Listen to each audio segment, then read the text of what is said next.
महान तमिल कवि तिरुवल्लुवर जी ने लिखा है, புத்தியுலகத்தும் ஈண்டும் பெறலரிதே ஒப்புரவின் நல்ல பிற। स्वर्ग और धरती पर मानव सेवा से बेहतर कर्म खोजना कठिन है। माननीय प्रधानमंत्री के नेतृत्व में वित्त मंत्रालय और कॉर्पोरेट कार्य मंत्रालय देशवासियों की सेवा का उनका उद्देश्य पूरा करने के लिए प्रतिबद्ध है। माननीय प्रधानमंत्री नरेंद्र मोदी जी के नेतृत्व में वित्त मंत्रालय सुशासन और लोक कल्याण की भावना को लेकर इन सिद्धांतों और पहलों के साथ आगे बढ़ रहे हैं। पहला, प्राथमिक नीतियों में ऐसे बदलाव लाए जाएं जो बजट संबंधी प्रक्रियाओं की कार्यक्षमता बढ़ाएं। बजट घोषणा की तारीख को अग्रिम रूप से 1 महीने से घटाया। रेलवे बजट को मुख्य बजट से जोड़ा गया। प्लान और नॉन प्लान व्यय का विलय किया गया। इस तरह सूक्ष्म पर जरूरी बदलाव लाए गए। दूसरा, सरकार की जिम्मेदारी ये है कि वह कमजोर की सहायता करे और उन्हें वित्तीय धाराओं से जोड़े।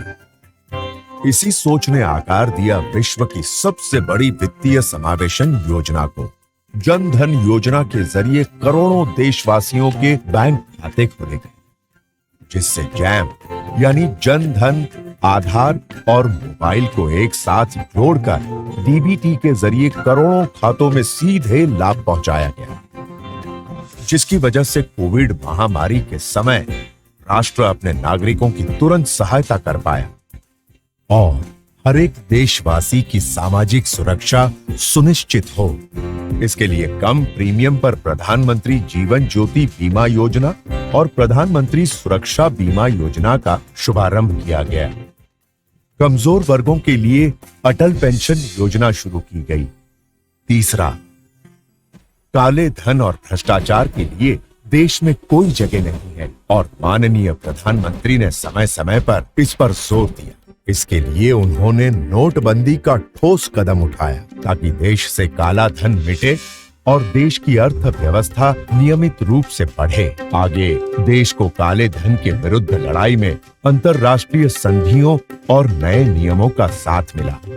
चौथा, डिजिटल अपनाओ, नकद लेन देन में कमी लाओ और भ्रष्टाचार पर नियंत्रण लगाओ। नोटबंदी से डिजिटलीकरण को बढ़ावा मिला। भारत के स्वदेशी डिजिटल प्लेटफॉर्म यानी कि यूनिफाइड पेमेंट सिस्टम से आज भारत डिजिटल भुगतान में विश्व का सबसे बड़ा उपभोक्ता बन चुका है। डिजिटल विकल्पों को भुगतान में ही नहीं बल्कि वित्त, कर और कंपनी संबंधी कानूनी कार्यों के लिए भी मान्यता मिल गई है। पांचवा, देश के कायाकल्प के लिए बड़े बदलाव जरूरी हैं और इस सोच का परिणाम है जीएसटी यानी गुड्स एंड सर्विसेज टैक्स, जिसमें बढ़त और सकारात्मक नतीजे लगातार प्राप्त हुए हैं और इसे अभूतपूर्व गति से देश में आधुनिक आधारभूत ढांचों का निर्माण हो रहा है और करोड़ों देशवासियों की जिंदगी में सकारात्मक बदलाव आ रहे हैं। जीएसटी को लागू करने में दोहरी रणनीति अपनाई गई। प्रक्रिया को आसान बनाया गया।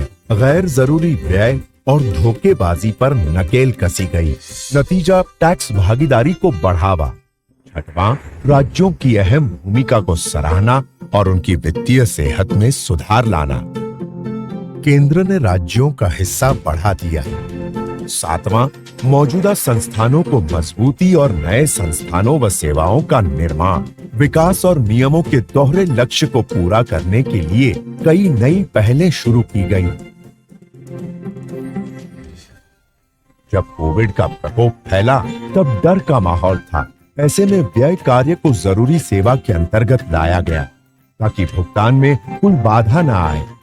आपातकालीन सेवाओं को एक साथ जोड़ा गया। नियमों में छूट दी गई ताकि कोविड संबंधी जरूरी सेवाओं और सामग्रियों की कमी न हो। पुनर्वास के लिए पैसों की गति को रुकने न दिया गया।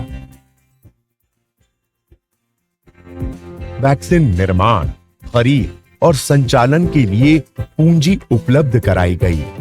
एमएसएमईज को गारंटी स्कीम का अधिकतम लाभ मिला। माननीय प्रधानमंत्री के मार्गदर्शन में एक अनोखी पहल आत्मनिर्भर पैकेज की शुरुआत की गई, जिसका मूल्य लगभग 21 लाख करोड़ रुपए था। कोविड के दौरान कई बुद्धिजीवियों की ये राय थी कि इस महामारी का असर भारत में लंबे समय तक रहेगा, पर माननीय प्रधानमंत्री नरेंद्र मोदी जी के कुशल नेतृत्व में इस स्थिति पर मजबूती से काबू पाया गया। IMF और विश्व बैंक ने घोषित किया है कि इस साल अन्य बड़े अर्थव्यवस्थाओं के मुकाबले भारत की अर्थव्यवस्था सबसे तेजी से बढ़ेगी। इन प्रयासों का लक्ष्य है जनता की समृद्धि। महात्मा गांधी के आध्यात्मिक मार्गदर्शक श्रीमद राजचंद्र के शब्दों में, ભાગ્યશાળી હો તો તેના આનંદમાં બીજાને ભાગ્યશાળી કરજો। अपनी समृद्धि की खुशी में औरों को समृद्ध बनाइए।